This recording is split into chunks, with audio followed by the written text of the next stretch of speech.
Hey guys, Adam from Equip the Door here at the A.G. Russell knife booth with A.G. Russell himself. Sir, how are you doing today? I'm terrific. I just want to kind of sit down and talk to you about kind of how you got started and about knives. You told me before that you like talking about knives. How long have you been in the knife business? Next year is our 50th year. 50 years. Well, that's wonderful. However, I made my first knife 71 years ago. 71 years ago? That's incredible. So it was a pretty boring. So let me ask you, what are you looking at the knife industry now and how much it's grown since you started? I mean, are you amazed at how big this has gotten? Well, it's totally different. When I started in the business, there were about 6 factories in the United States. Wow. And none of them would talk to you for less than 12,000 pieces. Really? If you wanted to design a knife, they'd make it, but you had to buy 12,000. That's incredible. Well, it was 1,000 dozen. Yeah. That was, you know, and that made it tough for people to start. Yeah. But today, if you've got a design, you can find a company from China. Yeah. That'll make you 1,000 in a heartbeat. Yeah. I mean, I know some small custom makers, they'll get, runs of 200 made. They can successfully build that up. So. Well, see, when I first went to Germany in 1973, there were thousands of people employed, I mean tens of thousands, in the knife industry. Yeah. There was no plant with 100 manufacturers because that was a terrible tax base. Yeah. It had to be under 100. Really? Yes, they have a KMBR, small corporation, and an AG corporation, which is auto companies, tire companies, so forth. And the small corporation, when it reaches 100 employees, it's regulated and taxed at a totally different rate.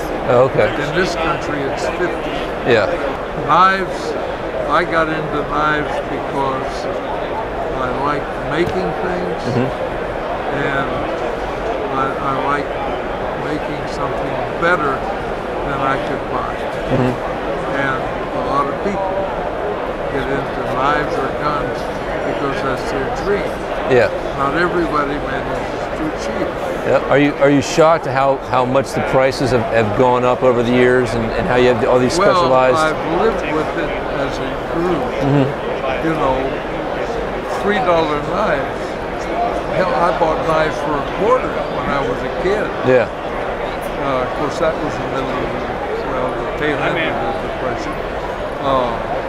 But one of the most successful knives I've ever seen was the Black Forest dagger, made in Germany for, I assume, an American entrepreneur. And it was, the blade was the German trench knife with a cast zinc handle that looked like wrapped snake skin with an eagle's claw clutching a ball. And these were full-page ads in men's magazines, $3.50. Wow, it's amazing. And they sold hundreds of thousands of them. It's like the $24.95 survival knife. Yeah. A few years ago. Yeah. Well, what are some of your, been around here and have you had a chance to walk around the show? Is there any younger blade designers or knife makers that you're really liking? People I've never heard of. I ran into a really neat youngster.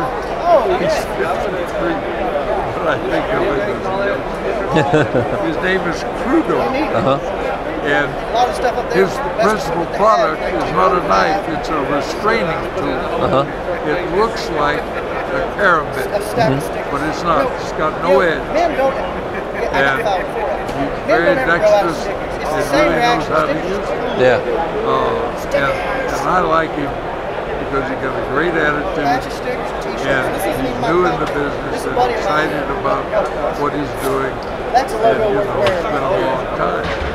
Now, what excites me is this kind of person. There are far too many of the young people in here who think the world didn't exist before they got involved in it. I do know the type. Right, and they think what they've done is so marvelous that everybody should worship it. Yeah. In 1970, I set up a show in Las Vegas. I bought 20 tables, and then I resold them to knife makers to get knife makers together. Yeah. And there was a man named Red Watson, now dead, not Red Watson, maybe Red Smith. Okay. But anyway, he made a rather crude knife, not crudely finished, but crudely conceived. And Bob Lovelace, who had been making knives for a long time but was unknown, had these beautiful knives on his table. And Red walks up and shoves them over to put his knives in front of Bob Lovelace. So proud of what he was doing. Well, Lovelace amazed me. I'd have been totally pissed. But he admired his knives, and then took his knives out front and put them back on his table, and Smith went off to show somebody else's knife. But that was a great show. That's the first time more than 2 or 3 knife makers were ever together at the show. And Lovelace spent all his time talking to Harvey Draper because Harvey had the finest polish of anybody in the business at that time. Lovelace had the finest design. Yeah. He was a master designer, and for many years a friend of mine. And so now today you see so many people kind of, emulating his designs and bringing them back. And well, I heard a cute story. Ernest Emerson was at a table next to him at a show, and Bob's knives at that time were $700. And the customer looks at him and he said, $700, a lot of money. And he goes off and he comes back about an hour later and he says, I see knives like yours all over the show and they're $300. And Lovelace says, yeah, mine are worth $300 too. But you see that name? That's worth $400. And that's about as nice as Bob Lovelace could get. Very nice. Now, he wasn't like B.E. Henry. I was standing next to Ed Henry at a big Vegas show, and this guy walks in a $1,000 suit, and I'm not talking today. I'm talking about when that was a lot of money. Yeah. And $500 shoes, and he's obviously got a lot of money. And he said he didn't know anything about knives. He just stumbled into the room. He said, that is gorgeous. How much does that cost? And Ed Henry says, if you have to ask, you can't afford it. Put it down. Drove that man out of knives. You know he never took any interest in knives again. Yeah. He could have been a world-class collector. Yeah. Except Ed had to be the big shot. Strange man.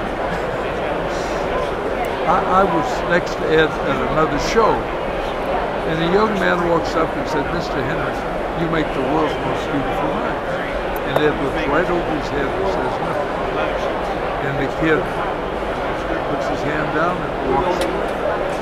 And Ed turns to me and he says, H.E., what should I have said? I said, Jesus Christ. You should have shook his hand and said, thank you very much. Ed lived with a silver plate in his head. Gotcha. He had a severe injury, and it affected him the rest of his life. He asked me one time, what do you tell people when they ask about me? and it's kind of funny, you know, why do people do that? I said, Ed, I tell them the truth. I tell him you're the most arrogant son of a bitch I ever met. And he liked that. And for years, he signed all his notes to me, your arrogant friend, Ed. And then one day, a writer published a comment I made that someday Bob Dozier would be as fine a knife maker as Ed Henry. Years and years ago. And Ed sent me a note. Never in 10,000 million years, well, zeros, D.E. Henry. And I never heard from him again until many years later when he needed something. I think Bob Dozier makes a good knife. Bob is one of the finest knife makers in the world. I would number him with about 5 other people. His folding knives are not my style, but he gets $600 a piece for it. Yeah. And his leather work that he does is amazing too for his fixed blades. Oh, his fixed just blades flawless. are neat stuff. We sell the dickens out of them.